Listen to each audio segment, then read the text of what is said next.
My name is John Morgan, and I'm a sergeant in the ADF. My squad and I were mobilised last night as part of the 2nd Battalion. We made an amphibious landing south of Wisdom Bay, and are now preparing to hike into the jungle.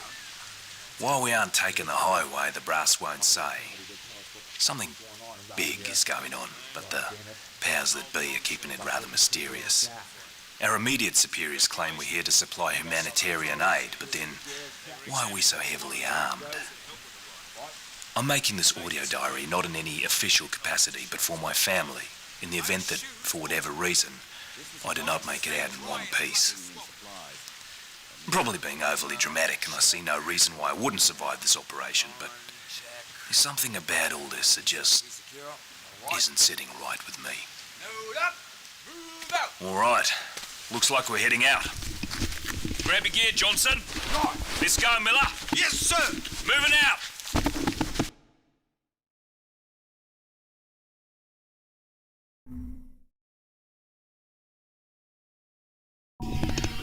We're here in a remote village, inland in the Jaba River, and I don't even know how to describe what's happening here. In fact, I probably shouldn't even be recording this, but it's not the first time I've violated proper protocol. Some sort of plague has swept the town and people are panicking. Those infected seem to have lost their bloody minds. They become violent and aggressive and attack like rabid animals.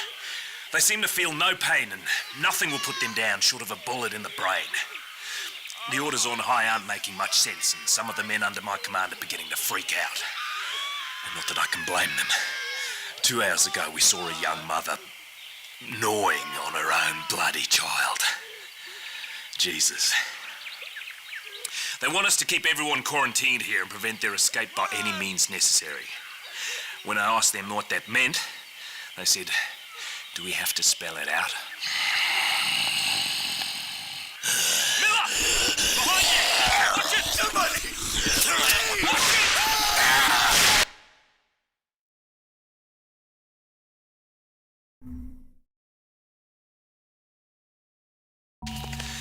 They had us abandon the village. They told us to get out immediately, and I've no idea why. They say this infection is out of control and spreading across the island. Now, I have family in Henderson, but no one will bloody tell me what's happening there. If they're so worried about containing the bloody infection, why would they tell us to evacuate? They said we'd be safer. Oh, did you hear that? Is that air support? Are they airdropping supplies for the villagers? I hope so. Those people are starving.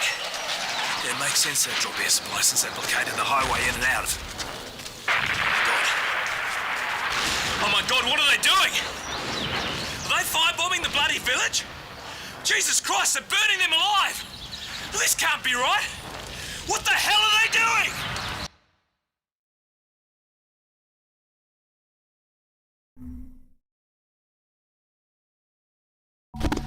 They bombed the bridges and the roads to prevent any movement of the civilian population.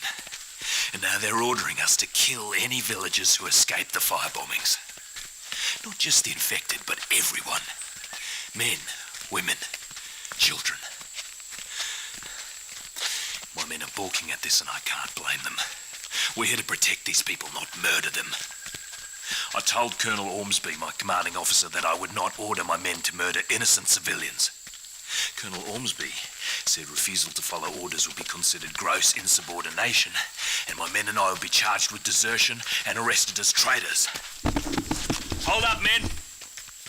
Looks like, some sort of research facility ahead.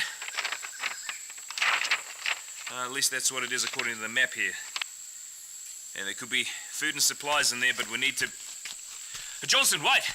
Hold up, mate! We need to reconnoiter the area before we... Oh, Jesus, what the bloody hell's that? Shoot it! Shoot it!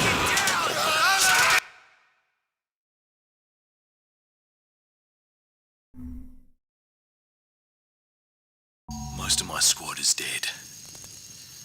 Melby and Howard were lost in Kundera. Johnson was attacked by this abomination, and Murphy put a bullet in him as his screams were raising the dead. At least they look and smell bloody dead, but how can that be?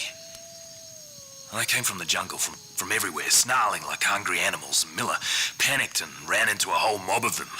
They fell on him like rabid dogs, tore him to pieces, and the rest of us barely made it out alive. I was bitten on the shoulder, and the others were sure the infection would take me as well. And soon after we went to sleep, Jenkins tried to murder me. I had no choice but to shoot the bloody maniac. Everyone's scared to death. At this point, I think our only option is Henderson. At least there's a military base there. Most of our families are there as well. I just hope the city's still safe.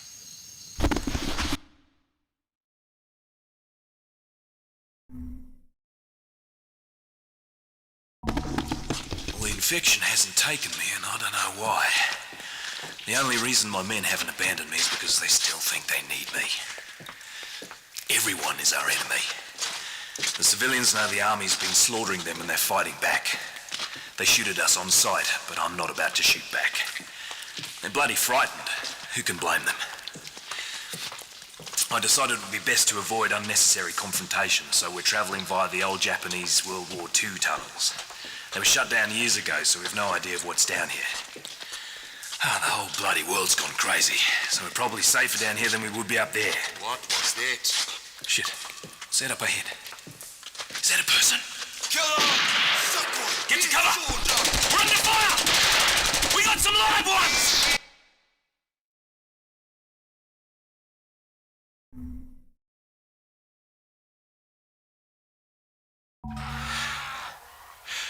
We're trying to stay quiet as the infected are everywhere.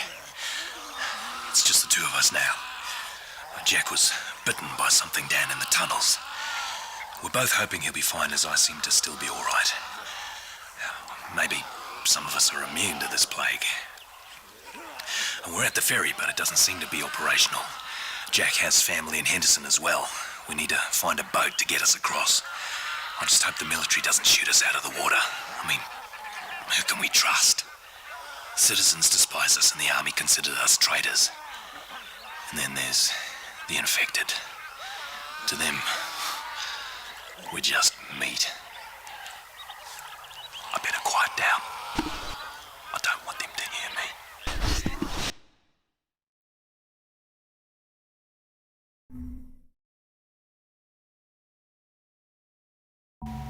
Jack attacked me last night.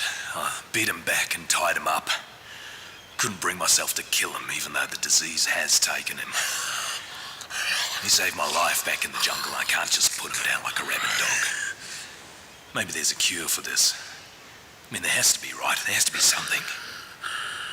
We're at the lighthouse in Henderson, and the city itself is in chaos. There's a huge quarantine area that's full to bloody bursting with the dead. I don't know what else to call them. They don't seem human.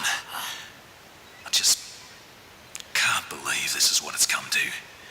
I haven't seen any other soldiers, and the citizens we have seen are cowering inside. I see them watching me through the boarded-up windows. I'm guessing the army's hiding as well. Holed up in their base. Afraid to bloody come out.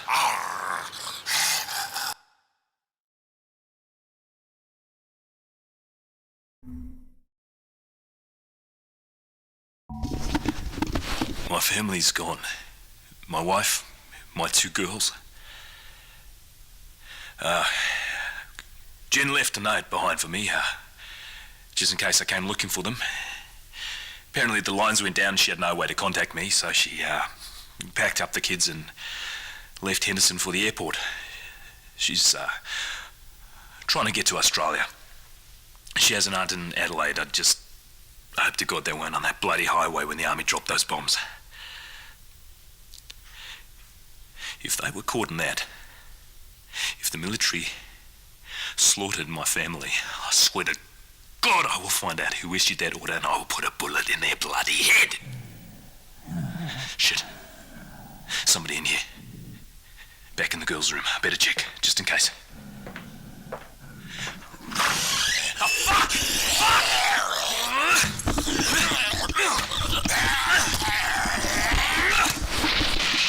Oh, Jesus Christ! Was that Mr. Barenka?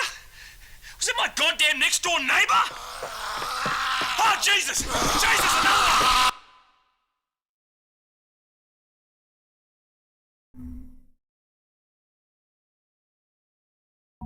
My name is John Morgan, a sergeant in the ADF, and I'm leaving this recording here because I do not trust the army to get it to my wife, if she's even still alive. Whoever finds this, please try to get this to Jennifer Ann Morgan. She's staying with a Mrs. Mary Rogers in Adelaide, Australia. All right. Jen, this is for you. I just want you to know that you and the girls, you're everything to me. I'm so sorry I wasn't there to protect you, that you had to face this alone. You know, this morning I found a little boy hiding in a car. Couldn't be more than 5. His parents must have locked him in there to protect him. Who knows what the hell happened to them, but I've decided that I've no choice but to take him to the army base. I've nowhere else to turn. What other option do I have? Jen, it's likely they'll arrest me for going AWOL. But at least if they court-martial me, I can finally tell my side of the story, you know? Tell them what went on. People need to know what happened here. Hey. It's okay, son. Shh. I'm not mad at you. I'm scared. Hey, it's gonna be okay. You're gonna be fine. I promise. Everything's gonna be okay. Be glad.